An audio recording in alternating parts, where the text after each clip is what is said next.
Hi guys, today I am going to discuss about present perfect continuous tense.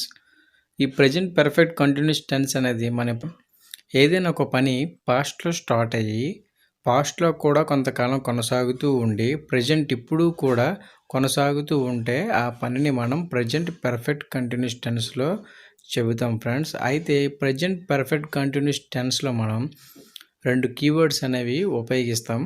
Away since for. So since for గురించి మనకు పూర్తిగా అర్థమైనట్లయితే మనం present perfect continuous tense మనకి వచ్చేసినట్లే friends. ఓకేనా? అయితే since అనేది ఎప్పుడు ఉపయోగిస్తామంటే ఇక్కడ ఎగ్జాంపుల్ రాసి చూడండి. నేను జనవరి నుండి ఇంగ్లీష్ క్లాసెస్ చెబుతున్నాను. సో నేను ఎప్పటి నుంచి క్లాసెస్ చెబుతున్నాను? జనవరి నుండి. అంటే స్టార్టింగ్ పాయింట్ని నేను మెన్షన్ చేశాను. సో ఇలా స్టార్టింగ్ పాయింట్ ఏదైనా సరే డేట్ కానీ మంత్ కానీ ఇయర్ కానీ ఇలాగ మెన్షన్ చేసినప్పుడు మనం సిన్స్ అనే దాన్ని మనం ఉపయోగిస్తాం ఫ్రెండ్స్. కింద ఫర్ అనేది ఎప్పుడు ఉపయోగిస్తాం అన్న దాని గురించి ఎగ్జాంపుల్ రాసి చూడండి. నేను 11 నెలలుగా ఇంగ్లీష్ క్లాసెస్ చెబుతున్నాను. నేను 11 నెలలుగా ఇంగ్లీష్ క్లాసెస్ చెబుతున్నాను. మీరు ఇక్కడ చూసినట్లయితే నేను ఎక్కడ కూడా మంత్ కానీ ఇయర్ కానీ ఏది కూడా మెన్షన్ చేయలేదు. అంటే ఫర్ ఎగ్జాంపుల్ పైన జనవరి నుండి ఇంగ్లీష్ క్లాసెస్ చెబుతున్నాను. సో ప్రజెంట్ ఇది ఏ నెల? నవంబర్ అనుకోండి. సో జనవరికి నవంబర్కి మధ్య గ్యాప్ అంతా 11 నెలలు. ఇలా మనం ఏదైనా సరే మంత్ కానీ డేట్స్ కానీ మెజర్ చేస్తూ మనం చెప్పాలనుకుంటే ఫర్ అనేది ఉపయోగించాలి ఫ్రెండ్స్. ఓకేనా? సో స్టార్టింగ్ టైం మెన్షన్ చేసి ఏదైనా చెప్పాలనుకుంటే సిన్స్ ఉపయోగిస్తాం. ఏదైనా మెజర్ చేస్తూ మనం చెప్పాలనుకుంటే ఫర్ అనేది ఉపయోగిస్తాం ఫ్రెండ్స్. సో ఇది సిన్స్కి ఫర్కి డిఫరెన్స్. ఇప్పుడు మనం ఈ సిన్స్ మీద ఫర్ మీద కొన్ని ఎగ్జాంపుల్స్ అయితే మనం చూద్దాము. ఓకేనా? సో ఇప్పుడు లేట్ చేయకుండా ఇంక సెంటెన్స్ అనేవి చూద్దాం. అయితే సెంటెన్స్ అనేవి మనం చూసే ముందుగా సెంటెన్స్ ఈ విధంగా ఫామ్ చేయాలి. Subject, helping verb, main verb. ఆ మెయిన్ వెర్బ్కి ఐఎన్జీ ఫామ్ అనేది యాడ్ చేయాలి. సో సబ్జెక్ట్స్ అంటే మనకు ఆల్రెడీ తెలుసు.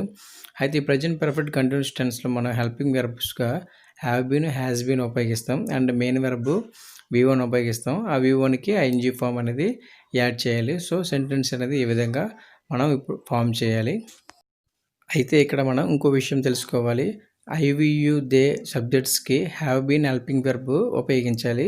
హీ, షీ, ఇట్ సబ్జెక్ట్స్కి హ్యాస్ బీన్ని మనం ఉపయోగించాలి. ఇప్పుడు కొన్ని సెంటెన్స్ అనేవి చూద్దాం. I have been learning English grammar since January.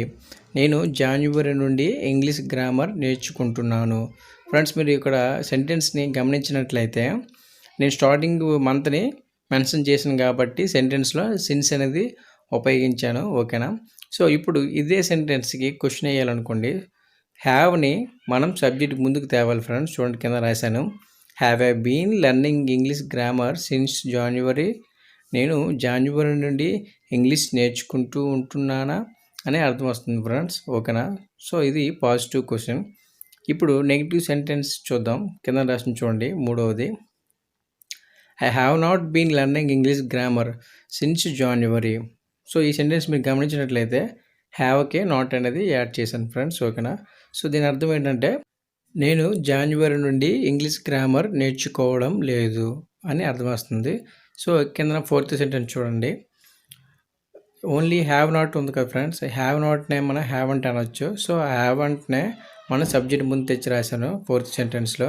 Have not I been learning English grammar since January. నేను జాన్యువరి నుండి ఇంగ్లీష్ గ్రామర్ నేర్చుకోవడం లేదా అని అర్థం వస్తుంది. సో ఈ విధంగా మనం సెంటెన్స్ అనేది ఈజీగా ఫామ్ చేయొచ్చు. ఇప్పుడు ఫర్ మీద కొన్ని సెంటెన్స్ అనేవి చూద్దాం. He has been reading that book for 2 hours. అతను 2 గంటల నుండి ఆ బుక్ చదువుతూ ఉన్నాడు. సో ఫ్రెండ్స్, ఇక్కడ నేను ఎక్కడ కూడా స్టార్టింగ్ టైం కానీ మెన్షన్ చేయలేదు. సో టైంని మెజర్ చేశాను. అతను ఎన్ని గంటల నుండి ఆ బుక్ చదువుతున్నాడని. సో మెజర్ చేసి అతను 2 hours నుండి చదువుతున్నాడు అనేసి చెప్తున్నాను కాబట్టి సెంటెన్స్లో ఫర్ అనేది ఉపయోగించాను. సో దానికి కింద క్వశ్చన్ వేసాను. రెండవది, has she been reading that book for 2 hours. అతను 2 గంటల నుండి ఆ బుక్ చదువుతూ ఉన్నాడా అని అర్థం వస్తుంది. మూడో sentence, he has not been reading that book for 2 hours. అతను 2 గంటల నుండి ఆ బుక్ చదవడం లేదు. సో ఇప్పుడు fourth sentence, hasn't he been reading that book for 2 hours. అతను 2 గంటల నుండి ఆ బుక్ చదవడం లేదా అని అర్థం వస్తుంది. సో ఈ విధంగా మనం ఈజీగా సెంటెన్స్ అనేవి ఫామ్ చేయొచ్చు. సో ఇటువంటి మరిన్ని ఇంట్రెస్టింగ్ టాపిక్స్ కోసం నా ఛానల్ని సబ్స్క్రైబ్ చేయండి. అలాగే పక్కన ఉన్న బెల్ ఐకన్ కూడా క్లిక్ చేయండి ఫ్రెండ్స్. అలా బెల్ ఐకన్ క్లిక్ చేయడం ద్వారా నేను పెట్టే ప్రతి వీడియో అనేది మీకు నోటిఫికేషన్ రూపంలో వస్తుంది ఫ్రెండ్స్. అండ్ అలాగే తప్పకుండా లైక్ చేయండి. Thanks for watching.